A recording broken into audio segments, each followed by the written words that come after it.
नमस्कार दोस्तों, तो आप लोगों का स्वागत करता हूं नेक्स्ट वीडियो में। तो आपकी स्क्रीन पे आपको दिख रहा है flow chart of the chapter one का फ्लो चार्ट आपको बेसिकली यहाँ पे दिख रहा है। साथ में मैंने बोर्ड का वेटेज भी लिख दिया है कि भाई बोर्ड में इसका कितना वेटेज होगा, ये हम डीप डिस्कस करेंगे। 5 to 7 मार्क्स मैक्सिमम कवर करता है ये पहला चैप्टर। और पहले चैप्टर के कितने पार्ट आने वाले हैं, तो आज है पहला पार्ट थ्योरी, फिर हमारा एक और पार्ट आएगा चार्ज वर्सेस एप्रोप्रिएशन पे, फिर P&L एप्रोप्रिएशन अकाउंट कैसे बनाते हैं उसके questions, and partners capital account के questions, IOC and IOD calculation के कुछ वेरी इंपॉर्टेंट क्वेश्चन, इस पे बिल्कुल क्वेश्चन बनेगा।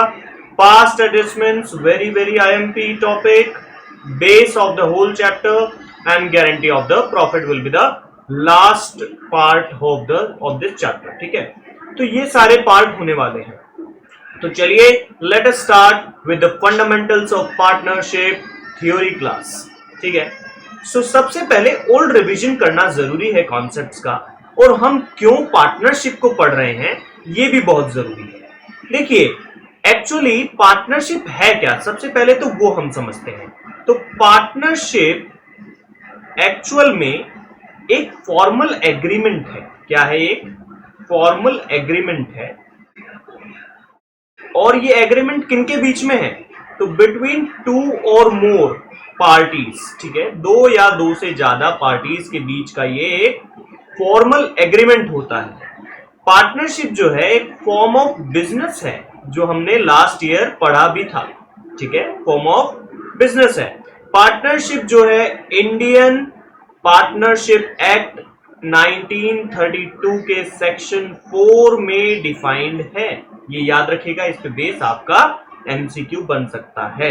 ठीक है, क्या याद रखना है कि भाई इंडियन पार्टनरशिप एक्ट 1932 सेक्शन 4 में क्या डिफाइन किया गया है? पार्टनरशिप डिफाइन किया गया है। अब देखिए 11th की जो अकाउंट्स थी उसमें हमने एक्चुअल में पढ़ा क्या? उसमें हमने अकाउंटिंग के बिजनेस देखे। ठीक है, और बिजनेस के टाइप्स भी समझे थे। ठीक है, अब टाइप्स में पहला टाइप था सोल प्रोप्राइटर। ठीक है, सोल प्रोप्राइटर। अब सोल प्रोप्राइटर की अकाउंटिंग जो थी वो हमने 11th क्लास में पढ़ी थी, और अब जब हम 12th में आए हैं तो 12th में हम किसकी बात करने वाले हैं? पार्टनरशिप की बात करने वाले हैं। और पार्टनरशिप की आप डेफिनेशन देखो, क्या लिख रखा है? Formal agreement. एक एग्रीमेंट होता है कि हाँ भाई तू भी आ जा और मैं भी आ जाते हैं, और मिलके क्या करेंगे? साथ में बिजनेस करेंगे। तो इसी को क्या कह रहे हैं? पार्टनरशिप कह रहे हैं। तो बेसिक डेफिनेशन तो आपको क्लियर हो गई होगी कि हम पढ़ने क्या वाले हैं। तो हमने जब इसकी डेफिनेशन देख रहे थे तो एक वर्ड आ रहा है इसमें, एग्रीमेंट। ठीक है, अब ये जो एग्रीमेंट है ये बोलकर भी किया जा सकता है और रिटन भी किया जा सकता है। ठीक है, रिटन करवाया जाता है तो ये पूरा फॉर्मल प्रोसेस हो जाता है, लीगल प्रोसेस हो जाता है। क्या हो जाता है? ये लीगल प्रोसेस हो जाता है। ठीक है, ये कंपलसरी नहीं है, नॉट कंपलसरी टू मेंटेन। ठीक है, कंपलसरी नहीं है। तो 2 केस बन जाते हैं भैया हमारे एग्रीमेंट के। अब एग्रीमेंट के लिए हमारा अकाउंटिंग वाला शब्द क्या है? क्योंकि आप बोलोगे कि सर मजा नहीं आ रहा है एग्रीमेंट शब्द से, क्या जैसे मैथ्स में खुद की टर्मिनोलॉजी है तो वैसे ही अकाउंट्स में भी तो टर्मिनोलॉजी होनी चाहिए। तो एग्रीमेंट को क्या बोले? तो भाई एग्रीमेंट को हम कहते हैं पार्टनरशिप डीड। क्या कहते हैं? Partnership deed. एक और शब्द होता है, क्या कहता है? क्या आता है वो? Article of partnership. Articles of partnership. ठीक है, तो क्वेश्चन में अगर आर्टिकल्स ऑफ पार्टनरशिप पूछ रहा है या डीड पूछ रहा है तो वो एक्चुअल में किसकी बात कर रहा है? एग्रीमेंट की बात कर रहा है। अब सीन हमारे पास 2 हैं, या तो ओरल या रिटन। रिटन है तो कोई दिक्कत ही नहीं है। अगर रिटन होता है तो पूरी फॉर्मल प्रोसेस होगी, लीगल प्रोसेस होगी, और अकॉर्डिंग टू इट ही सब होगा। ठीक है, अकॉर्डिंग टू इट ही क्या होगा? वर्किंग होगी। ठीक है, जितना भी काम होगा सब डीड के अनुसार होगा। अब डीड में होता क्या है कि भाई मान लो मेरा प्रॉफिट हो गया या लॉस हो गया 50,000 का, तो अब 2 पार्टनर हैं तो कैसे बांटें? 25-25 बांट दें या फिर 30-20 बांटे, किस हिसाब से बांटे, ये सब कहां लिखा होगा? ये सब कहां लिखा होगा भाई? डीड में लिखा होगा। यहां तक बात समझ में आई सभी को? यहां तक बात समझ में आई? ठीक है। अब अगर मान लो ओरल किया गया है तो मतलब हमारी डीड क्या है? एब्सेंट है। डीड एब्सेंट हो गई। एब्सेंट मतलब नहीं है। एब्सेंस ऑफ डीड में क्या कर रही हूं? ठीक है, तो यही अब हम लोग नेक्स्ट टॉपिक पढ़ते हैं। चलिए, so in the absence of deed हमें क्या करना चाहिए? ठीक है, ये हम अब पढ़ते हैं। चलिए, तो एब्सेंस ऑफ डीड के केस में हम लोग क्या करते हैं? ठीक है, क्या होता है जनरली, वो सब आप लोग नोट करते हुए चलिए, नोट्स बनाते हुए चलिए, तो आप लोगों को ज्यादा समझ में आएगा। प्रॉफिट एंड लॉस में क्या होगा? तो अगर एब्सेंस है तो इक्वल डिस्ट्रीब्यूशन होगा। बात याद रखिए कि अगर भाई डीड नहीं बनी है और प्रॉफिट है 50,000 का, तो बराबर बांट दो ए और बी में, दोनों को दे दो 25,000 25,000। फिर मान लो ए बोले कि अरे यार भाई साहब, मैंने तो 2 लाख कैपिटल लगाया, तुमने 1 लाख कैपिटल लगाया, तो मुझे 25,000 क्यों और तुम्हें भी 25,000 क्यों? तो बोलो भाई डीड एब्सेंट है, हमने रिटर्न एग्रीमेंट नहीं बनाया तो बराबर बराबर डिस्ट्रीब्यूट होगा। सिंपल सीधी बात। ठीक है। फिर सेकंड आईओसी। अब ये आईओसी क्या है भाई?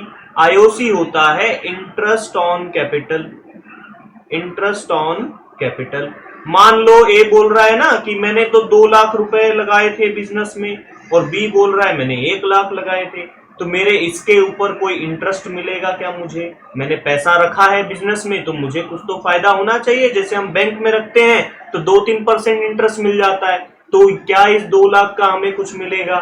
तो उसको बोलो कि भाई आईओसी अगर एब्सेंट है डीड, हमने रिटर्न एग्रीमेंट नहीं बनाया, तो आईओसी क्या मिलेगा? क्या नहीं मिलेगा? बिल्कुल नहीं मिलेगा। बोल दो नो।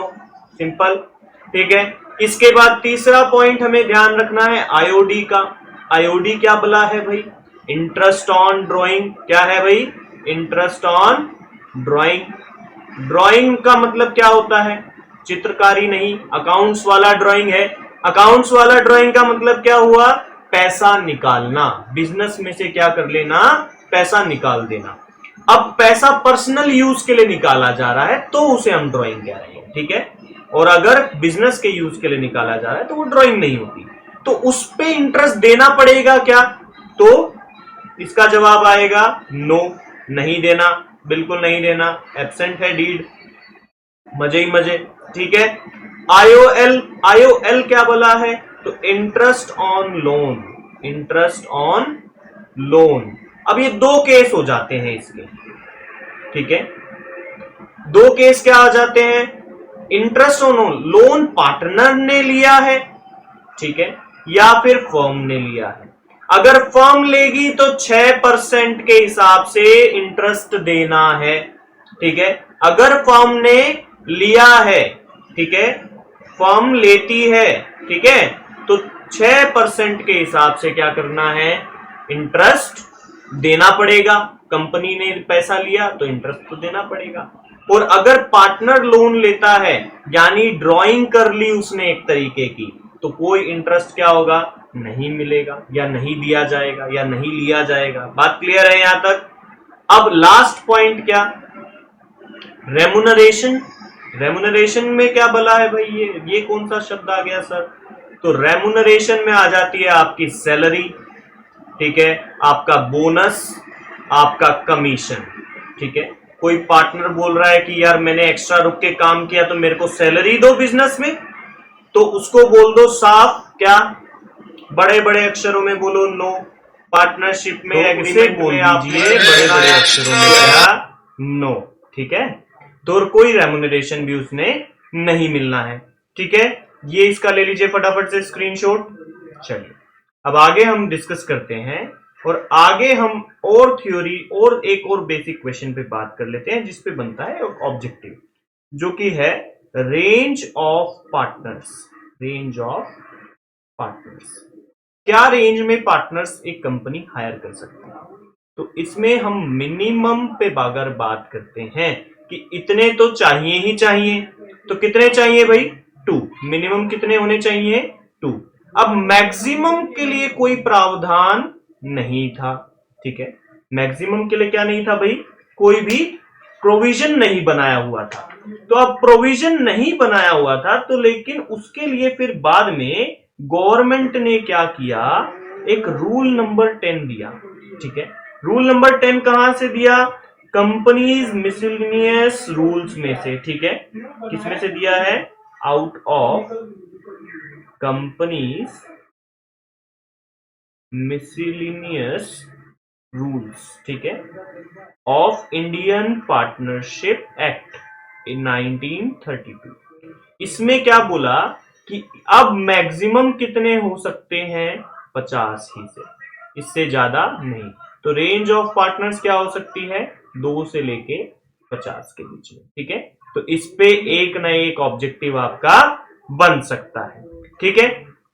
चलिए अब आगे हम बात करते हैं कि भाई पार्टनर अगर है, ठीक है, हम पार्टनर वर्ड पे बहुत फोकस कर रहे थे अभी तक, है ना।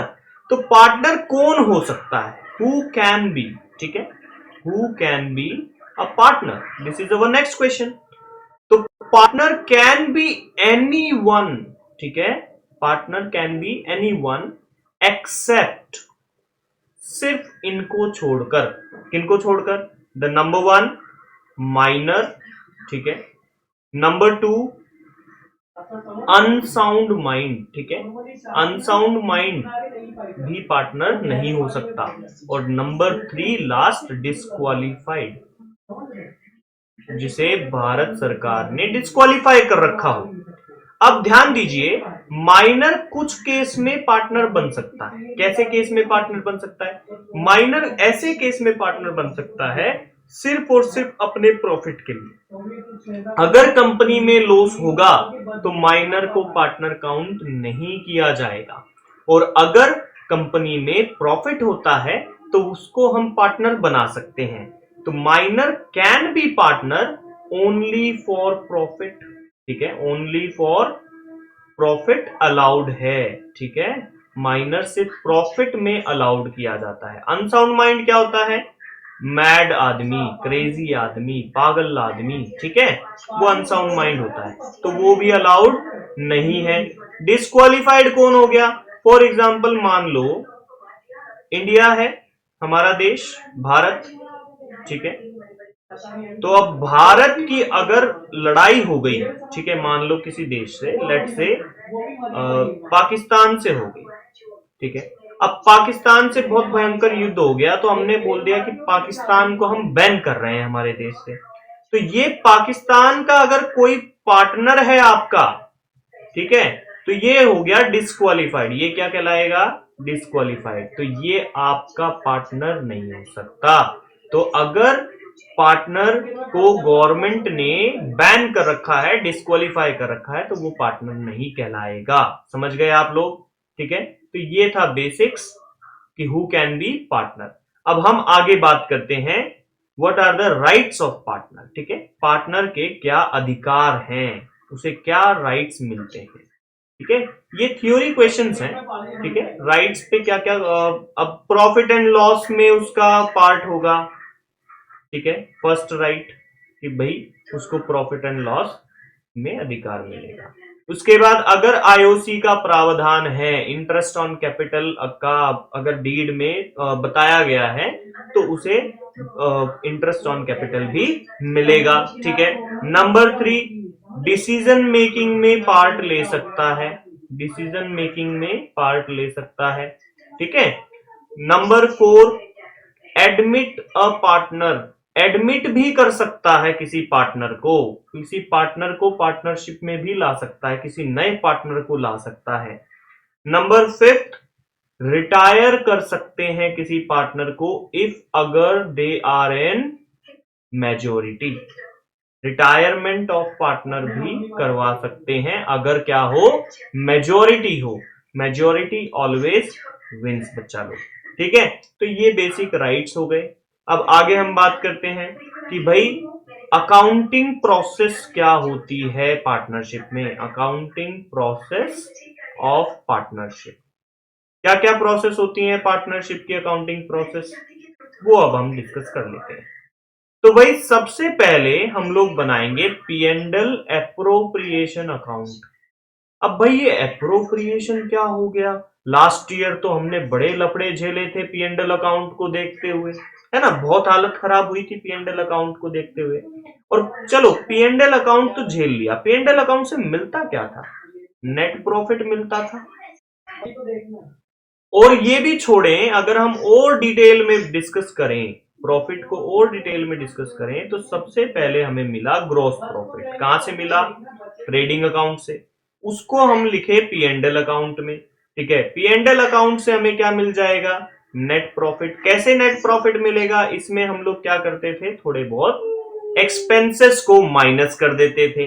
अब जिन एक्सपेंसेस को हम लोग पी एंड एल अकाउंट में माइनस करते हैं उन्हें कहते हैं चार्ज। ठीक है, चार्ज अगेंस्ट प्रॉफिट।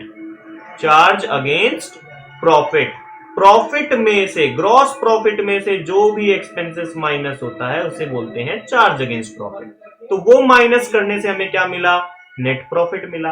अब नेट प्रॉफिट में से अगर हम लोग जो है आईओसी, ठीक है, इंटरेस्ट ऑन कैपिटल, या फिर सैलरी दे दें पार्टनर की, ठीक है, बोनस दे दें पार्टनर को, ड्राइंग का इंटरेस्ट ऑन ड्राइंग वगैरह ऐड कर लें, ठीक है, उनसे ले लें पार्टनर से, ठीक है, ये सब माइनस कर दें। इन सब को क्या कहा जाता है?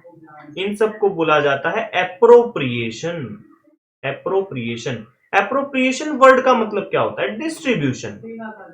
तो ये डिस्ट्रीब्यूशन हो जाने के बाद, ठीक है, तो ये सब डिस्ट्रीब्यूशन कहां पे दिखाई जाएगी? P and L appropriation account में दिखाई जाएगी। तो इससे क्या हमें मिलेगा? डिविजिबल प्रॉफिट मिलेगा। क्या मिलेगा दोस्तों? डिविजिबल प्रॉफिट मिलेगा।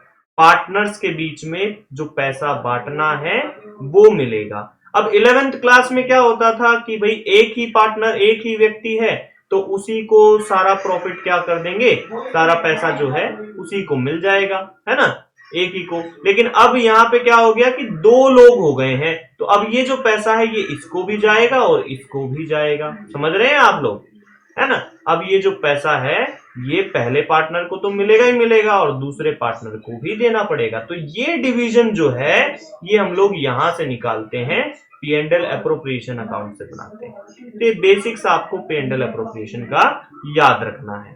ठीक है, इसकी मेकिंग वाला वीडियो भी हम लोग देख लेंगे। ठीक है, तो ये तो बेसिक की बात हो गई। अब हम आगे बात करते हैं।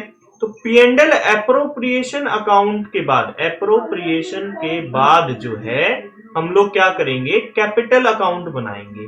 अब कैपिटल अकाउंट क्या? कैपिटल अकाउंट किसका? सबसे पहली बात, कैपिटल अकाउंट बनेगा पार्टनर्स का। ठीक है, पार्टनर्स का कैपिटल अकाउंट बनेगा और उनका इफेक्ट शो किया जाएगा। अब जो डिविजिबल प्रॉफिट है एक एक को बेचारे को मिल गया, तो अब हमने अकाउंटिंग में क्या पढ़ा है? अकाउंटिंग में हमने पढ़ा है कि टू इफेक्ट शो करने पड़ते हैं हमें, है ना, दो इफेक्ट तो देने पड़ते हैं। दो एंट्री में एक तो डेबिट होता है, एक क्रेडिट होता है ना, यही होता था ना। तो डेबिट का इफेक्ट हो गया तो क्रेडिट का इफेक्ट देना पड़ेगा, मतलब दो इफेक्ट टोटल देने पड़ेंगे। टोटल कितने इफेक्ट देने पड़ेंगे हर चीज के? दो इफेक्ट देने पड़ेंगे। तो ये डिविजिबल प्रॉफिट पहले अप्रोप्रिएशन से निकलेगा, फिर ये कहां जाएगा? कैपिटल अकाउंट में भी जाएगा। और जो भी एप्रोप्रिएशन हमने P and L appropriation account में मेंशन करी थी, जैसे आईओसी हो गया, आईओडी हो गया, ठीक है, जो भी पार्टनर का लेन देन है बेसिकली उसी को हम एप्रोप्रिएशन बोलते हैं। तो वो एप्रोप्रिएशन अब कहां पे भी शो किया जाएगा? कैपिटल अकाउंट में भी शो किया जाएगा। ठीक है, तो ये बेसिक बात हो गई कि क्या क्या अकाउंट्स हमें मेंटेन करने होते हैं। अब आगे लास्ट बात करते हैं कि बोर्ड में इसका वेटेज क्या है इस चैप्टर का। ठीक है, सबसे इंपॉर्टेंट पार्ट है ये इस वीडियो का। तो 5 to 7 मार्क्स जो हैं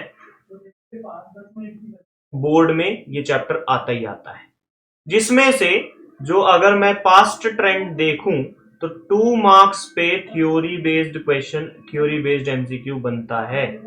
थ्योरी बेस्ड एमसीक्यू बनते हैं 2 मार्क्स के। ठीक है, और अगर मैं देखूं तो 2 मार्क्स का प्रैक्टिकल बेस्ड क्वेश्चन बनता है। प्रैक्टिकल, ठीक है, यानी क्वेश्चन, प्रैक्टिकल क्वेश्चन होगा, उसको सॉल्व करना होगा कॉन्सेप्ट लगा के। ये जो है ये आईओसी कैलकुलेशन वाले पार्ट में से आता है।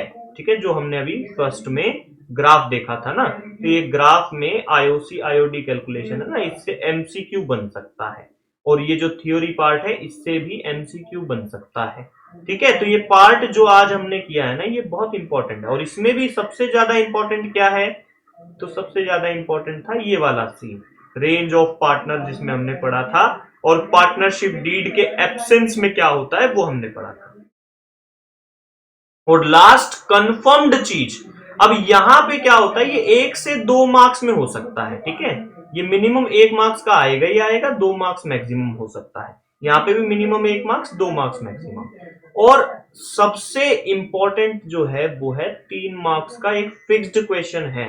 ये फिक्स्ड है बच्चा लोग, मतलब आप मान के चलो कि 3 मार्क्स में एक क्वेश्चन तो इस चैप्टर से मिलेगा ही मिलेगा, न्यूनतम है ये आना ही आना है, कंफर्म्ड आना है। और अगर मैं आपको पास्ट ट्रेंड बताऊं तो पिछली साल जो है पी एंड एल एप्रोप्रिएशन पे आया था। ठीक है, पी एंड एल एप्रोप्रिएशन पे बेस्ड क्वेश्चन आया था, और उसके पिछली साल जो है पी एंड एल एप्रोप्रिएशन पे ही आया था, लेकिन उसमें विथ एडिशनल चीज हो गई थी। अब एडिशनल चीज क्या क्या हो सकती है, एडिशनल चीज में ये गारंटी ऑफ प्रॉफिट हो सकता है, या पास्ट एडजस्टमेंट हो सकती है, या फिर ये आईओसी आईओडी का कैलकुलेशन हो सकता है। ये 3 चीजें एडिशनल है हमारी। ठीक है, तो बेसिकली आप मान के चलो कि P and L appropriation account आना है 3 मार्क्स में, तो कंफर्म है। तो अब जो है नेक्स्ट वीडियो जो होंगे वो अब आपको क्लियर हो गए होंगे कि किस वे में आपके लिए इंपॉर्टेंट है। तो 5 से 7 मार्क्स में ये चैप्टर इंपॉर्टेंट है, और बोर्ड की वेटेज के साथ हम इस वीडियो को यहीं पे समाप्त करते हैं। तो जय हिंद, जय भारत दोस्तों, जल्द मिलते हैं अगले वीडियो में।